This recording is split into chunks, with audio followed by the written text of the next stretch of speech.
Hello বন্ধুরা, রাধে রাধে। তো সবাইকে জানাই শুভ সকাল। আশা করছি তোমরা সবাই ভালো আছো, আমিও খুব ভালো আছি।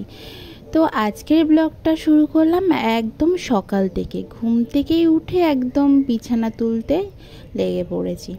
আর বাড়িতে আজকে আছে অতিথি, অনেক অতিথি আছে। তো সকাল সকাল ভেবে নিয়েছি যে ঘরের কাজকর্ম করে রান্নার দিকে যাব। সেই মতনই ঘুম থেকে উঠে বাইরে না বেরিয়েই আগে মশারিগুলোকে ভাঁজ করে নিচ্ছি। আর দেখবে বাড়িতে না লোকজন আসলে না একটু বাঁধো বাঁধো লাগে, আর ঘরদার গুছিয়েও রাখা যায় না। আর যদি থাকে বাড়িতে বাচ্চা, তাহলে তো আর কোনো গল্পই নেই। তো যাই হোক না কেন, তাই বলে কি বাড়িতে অতিথি আসবে না? না, আসবে। অতিথি আসলে কিন্তু ভালোই লাগে, আমার তো খুব আনন্দ হয়। আগে ছোটোবেলায় যখন বাড়িতে কোনো লোকজন আসতো না, তখনের আনন্দটা অন্যরকম ছিল, এখনের আনন্দটা অন্যরকম। তখন একটাই আনন্দ হতো। তোমাদের কার কার এরকম হয় একটু কমেন্টে জানিয়ে। তো আমার তখন মনে হতো কি যে যাক, আজকে বাড়িতে লোকজন এসছে, আজকে পড়াশোনা করতে হবে না, আজকে প্রাইভেট যেতে হবে না, এই সব নিয়েই আর কি আনন্দটা হতো।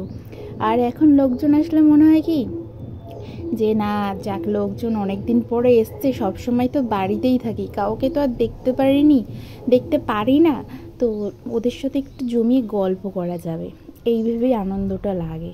আবার অনেকে আছে গল্প করতে ভালোবাসে না। হ্যাঁ, আমিও অত গল্প করি না, কিন্তু আবার যখন গল্প করি না তখন আমার খুব ভালো লাগে গল্প করতে। জানি না, ওই গল্পের ভিতরে ঢুকে যায় মনে আর কি, মানে মুডটা খুব সুন্দর হয়ে যায়। আর আমি একটু কমই হাসি, বেশি হাসলে না আমার মুখে ব্যথা করে, ওর জন্য বেশি হাসতে পারি না সবসময়। অনেকে আছে দেখবে সবসময় শুধু হাসি, কিন্তু সেই জিনিসটা আমার মধ্যে নেই। কারণ আমার একটা প্রবলেম হয়, হাসলে না মুখে ব্যথা করে। এই দেখো, তোমাদের সাথে কিন্তু আমি হেসে হেসেই কথা বলছি, তাও একটু একটু মুখে কীরকম একটু টান টান লাগছে। যাই হোক না কেন, বাদ দাও। তো এইদিকে দেখো, সোফাটাও সুন্দর করে গুছিয়ে নিচ্ছি। আর সব সময় না আমি ঘর দুয়ার ফিটফাট করে রাখি, কারণ ঘর দুয়ার দেখবা ফিটফাট করে যদি গুছিয়ে রাখা হয় না, মনটা খুব ভালো লাগে। আমার তো ভালো লাগে যে আমি ঘর দুয়ার গুছানো মানে আমার কাজ কমপ্লিট। আমার ঘর হচ্ছে স্বর্গ আমার কাছে। সে যেই ঘরই হোক না কেন, মাটির ঘর, বেড়ার ঘর, পাকা ঘর, আমার সব ঘরই আমার কাছে সমান। আমি মানে কোনো কিছুতে আমি ছোট হতে চাই না, মানে ছোট হব না। কারণ মাটির ঘর যাদের আছে তারা কি মানুষ না? তারাও মানুষ, ঠিক আছে। সবার সামর্থ্য তো সমান না, তার জন্য হয়তো তারা পারে না পাকা ঘর বানাতে। তো কি হয়েছে, মাটির ঘরটাই সুন্দর। মাটির ঘরে জানো তো গরমকালে কত আরাম, মাটির ঘরে ঠান্ডা, প্রকৃতিরটা বেশ, আর একটা মাটির কি সুন্দর সেন্ট বেরোয়। আর যখন মাটির ঘর যখন লেপে না, তখন দেখতে খুব সুন্দর লাগে। আমার তো খুব সুন্দর লাগে, আর আমার মাটির ঘরটা লিপতে না খুব ভালো লাগে।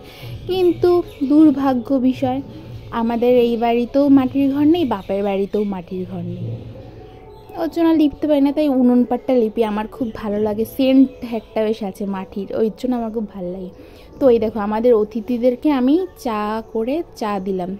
আগের দিনকে চা খেয়েছি নাকি, আমি খুব টেস্টি করে বানিয়েছি, তার জন্য আজকেও দেখো বললো চা বানাতে, তার জন্য সেই মতন আমি চা করলাম। আমার কি নিজেকে প্রাউড ফিল হচ্ছিল যে বাও, আমি চা বানাতে শিখে গেছি, খুব মজা লাগছিল। আর বাবা ওইদিকে কুকুরটাকে তাড়াচ্ছিল, খুব বদমাইশি করে আমাদের বাড়িতে কুকুরগুলো, সবার জুতো টুতো টেনে নিয়ে চলে যায়। তো ওরা তো চা খেতে খেতে গল্প করছে, তো আমি এদিকে চলে আসলাম মাংসগুলো ধুতে। অনেকগুলো মাংস, অনেকটা সময় লাগবে, তার জন্য তাড়াতাড়ি করে ভাবলাম ধুয়ে নেবো। আর ওরা আজকে বাড়ি চলে যাবে, এই কারণে আর কি।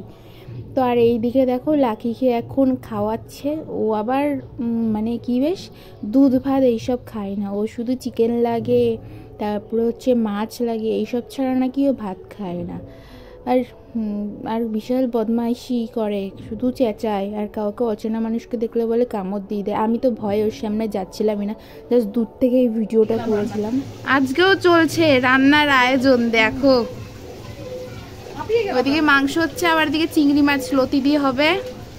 দেখো চারিদিকটা দেখো শুধু আমাদের আজকে। এই দেখো পিসি বসে আছে, এটা হচ্ছে আমাদের পিসি, আর এটা হচ্ছে লাখি, আর এই যে হচ্ছে মাইমা। কি হয়েছে রে, তুই কি বলছিস? তো চলো, আজকে মেনুতে কি ছিল? চিকেন ছিল, লতি দিয়ে চিংড়ি মাছ ছিল, আলু ভাজা ছিল, আর ডাল ছিল, আর চাটনি ছিল। সেটা তোমাদেরকে শেয়ার করতে পারলাম না। তারপরে দেখে এরা সবাই খেতে বসে পড়েছে। দিদি, জামাইবাবু, পিসামশাই, পিসি, একটা ভাই, তারপরে হচ্ছে বাবা। রান্নাঘরের অবস্থা তো দেখেই ছিল কি হাল ছিল। তারপরে আমি রান্নাঘরটা পুরো পরিষ্কার করে দিলাম। আমার রান্নাঘর পরিষ্কার না থাকলে আমার মাথাটা গরম হয়েছিল, মানে গরম হয়ে যায় আর কি। কী রান্নাঘর ছিল আর কী রান্নাঘর করে ফেলেছি দেখেছি তো। আমি রান্নাঘর সবসময় এইভাবেই গুছিয়ে রাখি। তারপর রাতেরবেলা অনেকগুলো সলিড মাংস ছিল, তো সেগুলোকে আমি তুলে রেখেছিলাম, মানে আমি না, সরি, মা তুলে রেখেছিল। সেগুলো দিয়ে বাবাকে পকোড়া বানিয়ে দিয়েছি। বাবা খাইনি, সবাই আমরা খেয়েছি। এই দেখো, প্রথমে দিয়ে দিয়েছিলাম বেসন, চালের গুঁড়ো, লবণ, তারপরে জিরে গুঁড়ো, লঙ্কার গুঁড়ো, হলুদ গুঁড়ো, তারপরে আদা রসুনের পেস্ট, কাঁচা পেঁয়াজ, এই সব দিয়ে একটু ভালো করে এটাকে মেখে নিয়েছিলাম। কখনো কিন্তু এর আগে আমি পকোড়া বানাইনি, এই ফার্স্ট টাইম আর কি বানাচ্ছি। জানি না কেমন হবে, যাই হোক না কেন, আগে তো বানিয়ে তো নিই, তারপরে যা হবে হবে। বানালে দেখবা খাওয়া হয়ে যাবে ঠিক। ভালো না হলেও না, ভালো না হলে কেউ খায় নাকি তাই? হ্যাঁ, ভালো হয়েছিল, একটুখানি খারাপ হয়েছিল, যেহেতু প্রথমবার তো সেরকমভাবে আমি করতে পারিনি। আমার বর হলে, বর খুব সুন্দরভাবে এইসব বেশ ভালো করতে পারে। যাই হোক না কেন, খাওয়ার মতন তো করতে পেরেছি, খাওয়া তো হয়ে গেছে, আবার কি। তো তোমরা কিন্তু বাড়িতে পকোড়াকে কীভাবে বানাও সেটা আমাকে কমেন্টে জানিও তো। আর কীরকম হচ্ছে পকোড়াগুলো, ঠিকঠাক মশলাপাতি দিয়েছে নাকি সেটাও আমাকে জানিও তো। তো এই দেখো, একটু ঢাকা দিয়ে রেখেছিলাম। তারপরে এবার এগুলোকে সব গোল গোল করে একটুখানি ভেজে নেব, তারপরে আর কি বাবাকে দেব। তো আমার ব্লগগুলো তোমাদের কেমন লাগছে সেটা কিন্তু অবশ্যই জানিও, জানাতে কিন্তু ভুলো না। আর তোমাদের যদি ভালো লাগে তাহলে আমার চ্যানেলটি সাবস্ক্রাইব করে কিন্তু আমার পাশে থেকো বন্ধুরা। খুব দরকার তোমাদের ভালোবাসাটা আমার। তোমরাই তো সব কিছু, তাই না? তোমরা ছাড়া কি আমি কি সফল হতে পারবো? একদম না। তো দেখো, আমার তো বড়া ভাজা হয়ে গেল। তো আজকের ব্লগটা তো এই অবধি। তোমরা সবাই ভালো থেকো, সুস্থ থেকো, আর সকলকে জানাই টাটা আর অনেক ভালোবাসা।